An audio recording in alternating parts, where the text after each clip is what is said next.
사회는 거대 양당 어느 쪽도 제대로 대변하지 못했던 소수 의견, 제3의 목소리를 대변할 수 있는 정치적 다양성이 필요합니다. 단순한 숫자로서의 다당이 문제가 아니라 국민의 의사가 다양하게 표출될 수 있는 통로를 보장하는 그런 뜻의 다당제, 이것을 어떻게 설계하고 만들어 나갈 것인가 하는 것이 관건이 되겠죠. 고등학교나 대학에서 정치의 안정을 추구해야 하는 대통령제엔 양당 정치가 맞는다. 정치의 다양성을 추구해야 하는 의원 내각제에는 다당제가 맞는다. 이렇게 우리는 배워왔습니다. 그러나 지금의 우리나라 정치 현실은 전혀 다른 모습과 이야기를 전해줍니다. 우리나라는 더불어민주당과 국민의힘이라는 양당 중심으로 정치가 운영돼 왔지만 극한적 대치와 반목으로 늘 국정 운영이 불안하고 혼란스럽습니다. 국민은 적대적 대립 대결보다는 대화와 타협의 정치를 주문합니다.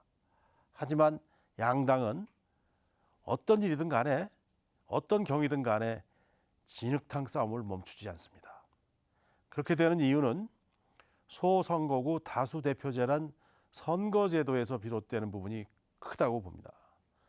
승자 독식이어서 제3세력이 진입할 수 없는 그런 폐쇄적인 구조가 만들어지고 있죠. 시쳇말로 젖잘싸라고 하죠. 졌지만 잘 싸웠다 이렇게 말을 하는데, 젖잘싸를 해도 당선자가 얻은 표와 얼마 차이가 나지 않는 또는 그 이상의 사표가 발생한다는 사실은 부정할 수가 없습니다. 유권자들이 자신을 대변해 줄 정당을 찾아 선택의 자유를 누릴 수 있어야 되는데 선택할 정당이 없다는 곤혹스러운 상황이죠. 이러한 선택의 자유를 향한 시대 정신은 대통령제냐 의원 내각제냐를 가릴 문제가 아니라고 봅니다. 우리 국민이 절대로 바꿀 수 없다고 생각하는 지금의 대통령제에서도 의원 내각제 요소가 여러 군데에서 작동을 하고 있습니다. 일종의 변형 모델인 셈이죠. 그래서 대통령제를 채택한다 하더라도 다당제 구조로 얼마든지 국정을 잘 운영할 수 있는 가능성이 있습니다. 시대 정신이 요구하고 있기 때문이죠. 결국 국회의원 선거제도가 핵심인데 대표성과 비례성을 최대한 높일 수 있는 방향으로 선거제도를 개혁해야 합니다. 국회의원의 선거제도는 법률상, 즉 법률로 정해야 할 사항으로 유보되어 있지만 이제까지의 경험으로 비춰볼 때 자기 목에 방울 달 일이 없는 국회와 국회의원들이 선거제도를 자기 마음대로 할 수 없도록 일정한 기준과 조건을 헌법에 명문화할 필요가 있습니다. 이 문제에 대해서는 나중에 다시 본격적으로 다룰 기회가 있을 겁니다. 또 다른 방법으로는 주권자인 국민이 자신의 목소리를 직접 낼 수 있도록 기회와 통로를 보장해 주는 것이 중요합니다. 그동안에는 직접 민주주의나 참여 민주주의의 요소를 의식적으로 배제해 왔습니다. 현실적인 애로나 대의 민주제를 위협하는 부작용 등 여러 가지 이유를 내세웠죠. 하지만 대의 민주주의가 안고 있었던 잠재적 위험과 결함이 이런저런 계기를 통해서 노출되기 시작했습니다. 머슴이 주인을 배신할 수 있다는 주인 대리인 문제죠. 주권자의 의사를 도외시하고 정치 권력을 장악한 지배블록, 정치 세력들이 그들만의 리그를 만들어서 국가의 운명과 국민의 생존을 좌우할 수 있게끔 정치와 정책을 독점하는 현상을 말합니다. 이런 현상을 더는 좌시할 수 없다는 생각이 확산되기 시작했는데 2011년 9월 11일부터 미국의 주요 도시에서 시작됐던 월가를 점령하라 운동이라든지 2018년 11월 17일부터 프랑스에서 일어난 노란 조끼 운동, 그리고 2016년 11월 12일부터 한국에서 시작된 촛불 시민운동 같은 운동들은 기성 정치인들에게 실망한 시민들이 직접 자신들의 정치 참여를 시도한 세계사적인 현상들이었습니다. 그런 세계적인 흐름을 제도적으로 발전시켜 보고자 2019년 10월 대만에서 현대 직접민주주의 국제포럼이 열렸습니다. 직접민주주의 또는 참여민주주의의 생생한 실험장, 전시장이었다고 해도 과언이 아니었습니다. 저도 참가해서 촛불민주주의와 법을 주제로 발표를 했습니다. 이렇게 대의제의 결함이 드러나면서 대의제 민주주의에 대한 대안으로 또는 그 결함을 보완하는 방안으로 국민 소환, 국민 발안, 국민 투표 등 직접 민주주의적 제도들이 다시 소환되기 시작합니다.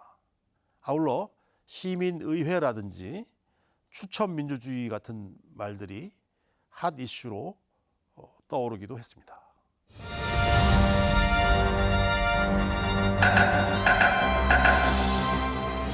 홍 교수님의 말씀 잘 들었습니다. 그렇지만 개헌으로 모든 문제를 해결할 수 있을까? 개헌한다고 기대한 만큼 변화가 있을까? 이와 같은 의문을 제기하는 분도 있습니다. 이에 대한 보충 설명을 부탁드립니다.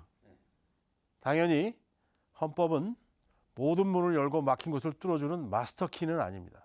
그러나 헌법은 세상 모든 문제를 해결하기 위한 기본적인 틀은 될 수 있다고 봅니다. 오늘날 민주주의의 기초를 세운 볼테르, 몽테스큐에 루소, 로크 등이 설파한 주권 재민의 사상에 기초해서 이렇게 외칠 수는 있어야 하지 않을까요? 우리를 대신해 주권을 행사하는 자들이여, 우리 목소리를 들어라. 헌법으로 정한 정부와 권력을 위임한 조건을 지켜라. 특히 권력의 균형과 견제를 핵심으로 하는 권력 분리의 원칙을 제대로 지켜라. 선거를 통해 국민의 감사와 비판을 받아라. 국민의 자유와 권리를 보장하고 국민의 대표인 의회가 승인한 법률에 따르지 않고서는 함부로 인민의 기본권을 침범하지 말아라. 왕이나 군주를 향해 이렇게 요구할 수 있는 건 바로 헌법이 있기 때문입니다. 인류가 고안한 어쩌면 정말 기가 막힌 발명품 중에 하나가 바로 헌법이라 하겠습니다. 우리나라도 그런 도도한 역사의 흐름을 이어나가고 있습니다. 하지만 현행 헌법이 87년까지의 현실과 사회상을 반영하는 것이기 때문에 오늘날 바뀐 세상의 여건과 기대에는 잘 들어맞지 않는 면이 있습니다. 당연히 새로운 옷, 새 헌법을 맞춰야 할 시점입니다. 한 가지 예를 들어보죠. 75세 이상의 노인이 약 30%에 육박하는 마을을 생각해 봅시다. 누군가 돌봄이 필요한 노인들이 많은데요. 이분들에게 당장 필요한 것은 뭐 일자리 혹은 문화 서비스 이런 것들이 아닙니다. 이동과 식사를 도와주고 마을벗이 되어주는, 그리고 간단한 수선이나 세탁 등 일상생활의 불편을 해결해 주는 사람이 옆에 있는 게 가장 중요하죠. 이런 결과를 개헌을 통해서 실현할 수 있을까요? 물론 아닐 겁니다. 그래서 지방 소멸에 대한 정부의 대응, 초고령 사회에 딱 맞는 맞춤형 복지 정책을 뒷받침할 헌법 차원의 결심이 중요합니다. 특정한 어느 한 마을의 문제로 끝나지 않도록 모든 노인에게 지속 가능한 돌봄이 이루어질 수 있도록 국가나 제도적으로 뒷받침을 할 수 있어야 합니다. 이 모든 것들을 위한 정책과 법제도의 출발점, 거점을 만들어주는 것이 바로 헌법입니다. 헌법을 만들면서 지방 소멸과 인구 감소에 따른 초고령화 사회의 문제를 심각하게 인식하고 그 해결을 위한 정책적 결단을 내려서 구체적인 규범을 통해서 선언하는 일, 이것이 바로 헌법의 소임이고 개헌을 통해서 헌법을 바꿔야 하는 이유라고 생각합니다.